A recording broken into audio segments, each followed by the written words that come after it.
Hi. మీ పేరు? నిస్సి. ఆ? Nissi. Nissi Bigg Boss season 8 చూస్తున్నారా? చూస్తున్నాం. అందులో నీ ఫేవరెట్ కంటెస్టెంట్ ఎవరు? విష్ణుప్రియ. విష్ణుప్రియ. ఎందుకు విష్ణుప్రియ నీ ఫేవరెట్? జెన్యున్ గా ఉంటది.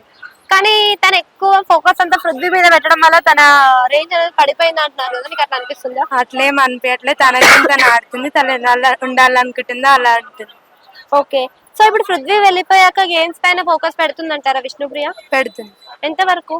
అంటే నిన్న 2 times కంటెండర్ అయింది ఓటాపిల్ కోసం.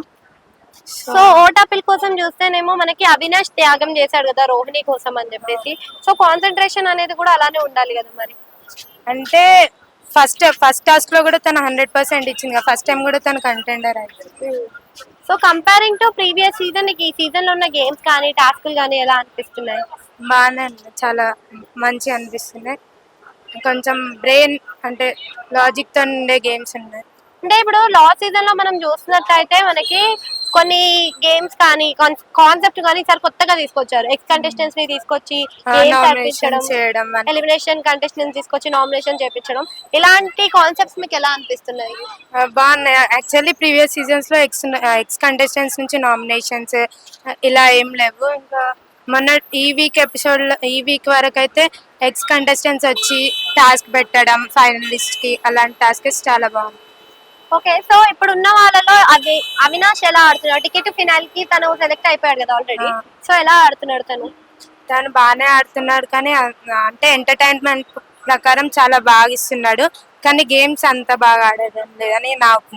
అంటే ఎంటర్టైన్మెంట్ పరంగా అయితే ఓకే కదా. ఈ సీజన్ మొత్తం కూడా 8 అనేది infinity of fun and Joy అన్నారు. మరి ఫన్ అండ్ జాయ్ అందుతుందా మరి ఇందులో?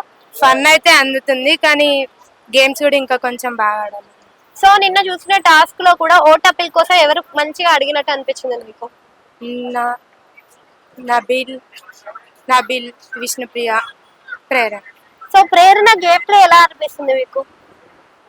తను చిన్న పైన కోప్పడ్డం అది కొంచెం తగ్గించుకుంటే దాన్ని ఇంకా టాప్ లో ఉండొచ్చు అని నా అభిప్రాయం. అంటే తనకి నామినేషన్స్ వేయడం రావట్లేదు అని అంటున్నారు, మీకు అట్లా అనిపిస్తుంది ఏమన్నా? అంటే చిన్న చిన్న పాయింట్స్ పైన వేయడం, ఇంకా తన వరకే చూసుకుంటది. ఏదైనా కొంచెం సెల్ఫిష్ గా అనిపిస్తుంది. ఓకే. సో లాస్ట్ సీజన్ లో ఉన్న కంటెస్టెంట్ స్ట్రాంగ్ గా ఉన్నారా, ఈ సీజన్ లో ఉన్న కంటెస్టెంట్ స్ట్రాంగ్ గా ఉన్నారా అంటే ఏం చెప్తారు? అందరూ స్ట్రాంగ్ గానే ఉన్నారు. అయితే లాస్ట్ సీజన్ నుంచి వచ్చిన గౌతమ్ ఈ సీజన్ లో ఏమైనా చేంజ్ కనిపిస్తుందా, అలానే ఉన్నాడా? కొంచెం మెచ్యూర్డ్ గా అనిపిస్తుంది. మెచ్యూర్డ్ గా అనిపిస్తున్నాడు. బట్ ఈ సీజన్ లో రాగానే యష్మి తోటి ఫ్లడ్ చేయడం అట్లాంటి చేశాడు కదా. సో అలా కరెక్టే అంటారు అలా చేయడం? ఫస్ట్ తన ఫీలింగ్స్ ని ఎక్స్ప్రెస్ చేశాడు, తర్వాత అది అంటే బ్యాడ్ గా వెళ్తుందని వెళ్ళి మళ్ళీ కరెక్ట్ చేసుకున్నాడు. అంటే ఆమె విషయంలో ఏమైనా ఫ్లిప్ అయినట్టు కనిపించింది? అక్క అన్నాడు, ఫ్రెండ్ అన్నా, కొంచెం ఫ్లిప్ అయినట్టే అనిపించింది.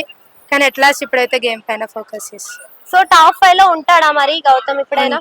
సో టాప్ 5 లో ఎవరు ఉంటారు అనుకుంటున్నారు? విష్ణుప్రియ, నిఖిల్, గౌతమ్, నబిల్ అండ్ అవినాష్. సో నిఖిల్ విషయంలో ఇండివిజువల్ గేమ్ ఆడుతున్నాడా, ఫ్లిప్ అవుతున్నాడా? గేమ్ అయితే ఆడుతున్నాడు, కానీ గ్రూప్ గేమ్ లానే అనిపిస్తుంది. సో ఇప్పుడు చూస్తున్నారు కదా, నబిల్ కూడా రేస్ లో చాలా టఫ్ ఫైట్ ఇస్తాడు. ఉంటాడా మరి మధ్యలోనే వెళ్ళిపోతాడా తను కూడా? ఏమో, ఈ వీక్ అయితే లీస్ట్ లో విష్ణుప్రియ, రోహిణి, నబిల్ ఉన్నారు. వాళ్ళు ఎవరు వెళ్ళిపోతారని అంత కన్ఫర్మ్. ఈ వీక్ లో ఎవరు ఎలిమినేట్ అవుతారు అనుకుంటున్నారు? రోహిణి. ఎందుకు రోహిణి?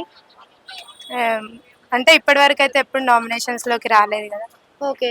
అంటే రోహిణి విషయంలోకి వస్తే మనము రోహిణి గేమ్ ప్లే కూడా ఇప్పుడు బాగుంది కదా, మళ్ళీ టఫ్ ఫైట్ ఇస్తుంది. సో ఇంత బాగా ఆడుతున్నప్పుడు తను ఎందుకు ఎలిమినేట్ అయిపోతుంది? అంటే ఫస్ట్ నుంచి నామినేషన్ లోకి రాలేదు కదా, అందుకే వెళ్ళిపోతుంది అని అనుకుంటాను. Thank you.